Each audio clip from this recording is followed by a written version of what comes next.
después de haber hablado en parámetros éticos que, como digo, ¿no?, son perfectamente asumibles pues, por creyentes de otras religiones y por aquellos que creen en una ley natural, ¿no?, y buscan un bien común para la sociedad. En este momento hay que decir que hay un plus, ¿no?, un plus. Cuando decimos la vida es sagrada, se puede utilizar ese término de la vida sagrada en un sentido más metafórico, que es como decir, no, la vida, a ver, es lo más importante que tenemos, ¿no?, en la existencia. O también se puede entender el término sagrado en el sentido literal del término, ¿no? O sea, hay una sacralidad en la vida, en la medida en que estamos creados a imagen y semejanza de Dios, y en la medida en que estamos redimidos por el Hijo de Dios, por Jesucristo.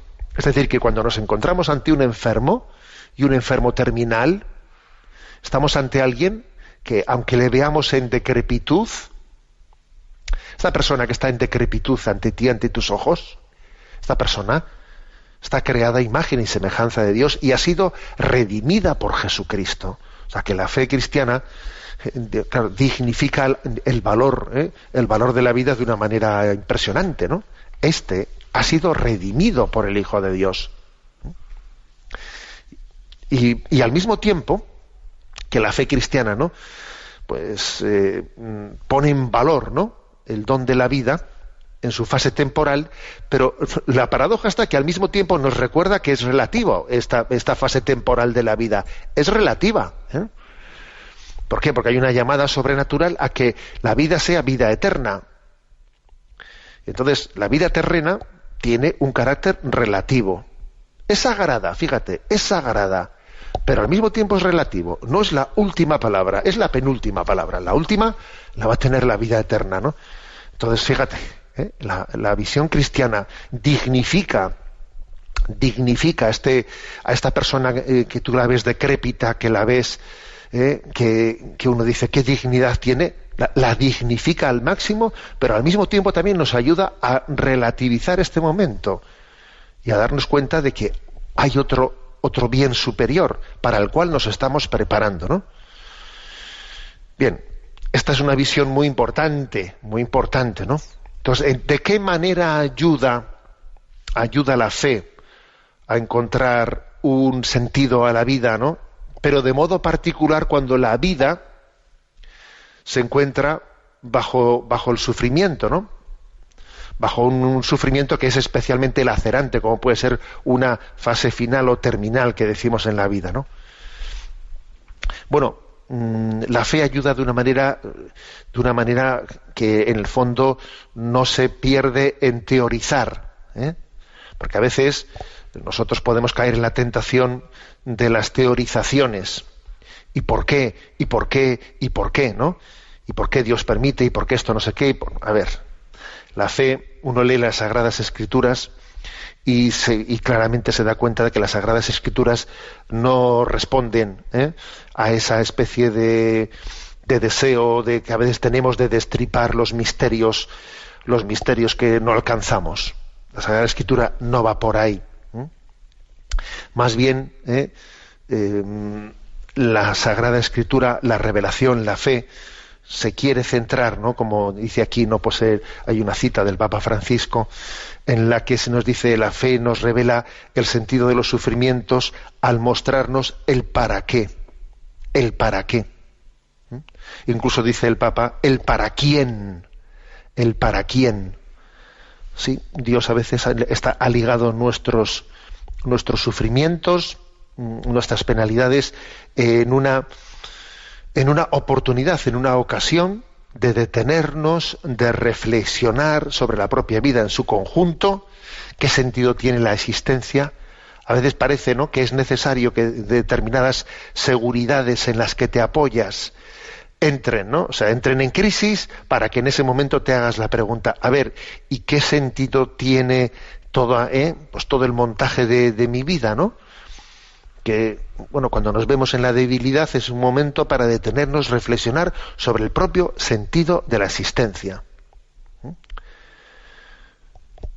Y para madurar delante de él.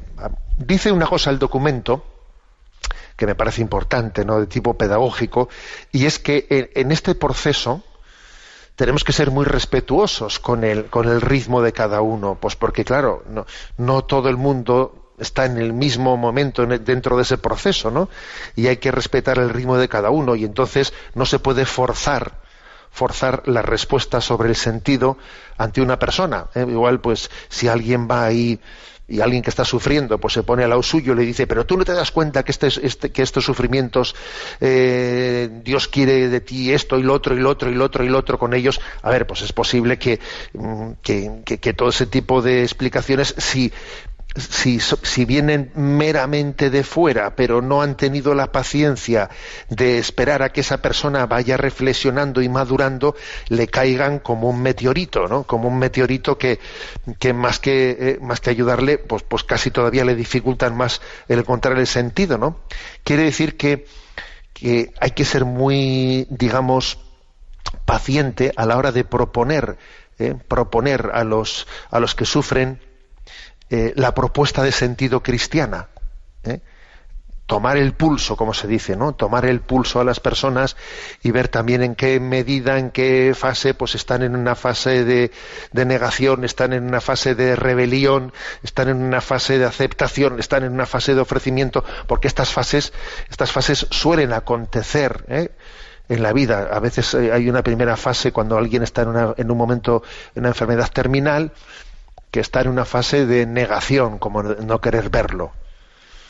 Otras veces está en una fase como de rebelión, de no querer aceptarlo y de rebelarse frente a ello, ¿no? Luego suele llegar a una fase de aceptación, de acogimiento, ¿no?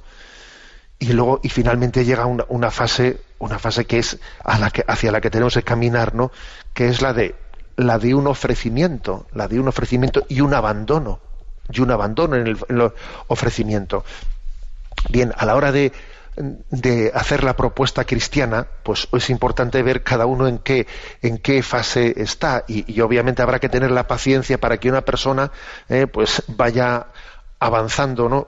Y las palabras que les digamos sean palabras oportunas, palabras que respetando, ¿no?, el ritmo que esa persona lleva dentro de sí, al mismo tiempo le ayuden a dar un poco de luz para seguir avanzando.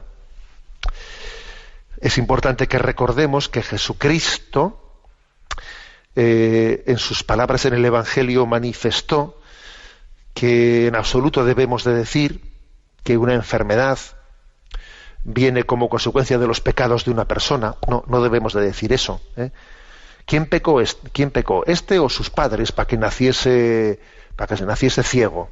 Y Jesús dice, a ver, ni pecó él, ni pecaron sus padres, sino para que se manifieste la gloria de Dios. Esto no pretendas buscarle una explicación así de este tipo a la enfermedad de una persona, no. Está insertado en un misterio que nos supera, pero que en el fondo Jesucristo mismo se ha implicado en él, se ha implicado definitivamente en él, ¿no? O sea, él se ha acercado a ese misterio,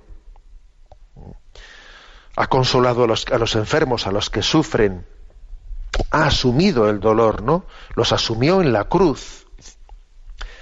O sea, Jesucristo, la respuesta que ha dado, ¿no?, ante el sufrimiento ha sido una respuesta de él mismo, ¿no?, acercarse y asumirlo,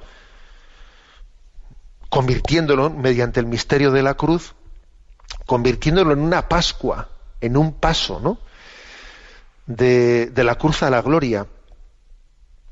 Él ha convertido el sufrimiento en un paso, en un puente, en una transmutación que es a lo que tenemos que ir, ¿no? Bueno, esta es la clave, ¿no? Esta es la clave de la propuesta cristiana. Este es el tema clave y definitivo. También nosotros, ¿no?, tenemos que invitar a Jesús, que en su estilo, más que decir muchas palabras, lo que hizo fue acercarse y asumir el sufrimiento de los que sufren, ¿no? También nosotros, imitándole a Jesús, lo que tenemos que hacer es acercarnos al que sufre y compartir su sufrimiento, convirtiéndolo en fuente de amor, porque Jesús, fijaros bien, convirtió el sufrimiento en fuente de amor, Y es lo que tenemos que nosotros que asumir, el estilo de Jesús de cómo acercarse al sufrimiento. El sufrir, el lugar del sufrimiento es un lugar sagrado en el que nos tenemos que descalzar, en el que tenemos que entender que Dios nos da en ello una oportunidad para amar al que sufre, para superar el propio egoísmo, para relativizar muchas cosas, para hacer de ese lugar un lugar de donación de la vida. San Juan Pablo II, en el año 1984, escribió una carta apostólica, Salvifici Doloris, fijaros, es sobre el dolor salvífico o salvador, ¿no? Una carta específicamente sobre esta cuestión, digamos, sobre la espiritualidad del dolor visto desde la perspectiva salvífica cristiana. Salvifici Doloris, quien quiera leerlo, es del año 1984, lo encontrará fácilmente en la red, ¿no? Nos habla del amor de Cristo que vence al sufrimiento. O sea, solamente es el amor el que puede vencer al sufrimiento. El sufrimiento seguirá ahí, pero el sufrimiento no es igual si hay amor. El sufrimiento, aunque físicamente es una realidad objetiva, pero claro, cuando es el amor el que lo engloba, es el amor el que lo impregna, adquiere otra dimensión. Bueno, entonces dice, ¿no?, San Juan Pablo II, dice: a través de los siglos y generaciones se ha constatado que en el sufrimiento se esconde una particular fuerza que acerca interiormente el hombre a Cristo. A ver, esto ha sido así a través de los siglos. El sufrimiento ha sido un lugar en el que muchas personas han descubierto a Dios.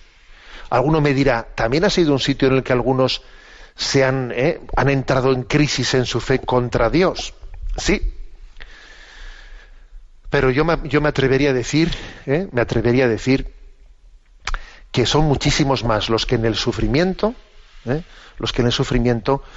han descubierto, o sea, han entrado, ¿no?, en el terreno sagrado de la presencia de Dios. Y además esto, fijaros bien, esto lo percibe un sacerdote, lo percibimos los que el Señor nos ha dado un ministerio de encomendar las almas, porque te das cuenta que cuando compartes, ¿no?, la experiencia de alguna persona que ha sufrido de una manera especial, porque en fin, aquí sufrimos todos, pero es verdad que hay historias de vida en las que uno te impresiona, ¿no?, como ha habido pues historias de cruz muy especiales. En esas almas lo notas, lo percibes, que tienen una sensibilidad espiritual pues muy grande, ¿no? Ha sido esa historia de su vida un lugar en el que han descubierto una especie de sabiduría de la cruz, podríamos decir, sabiduría de la cruz.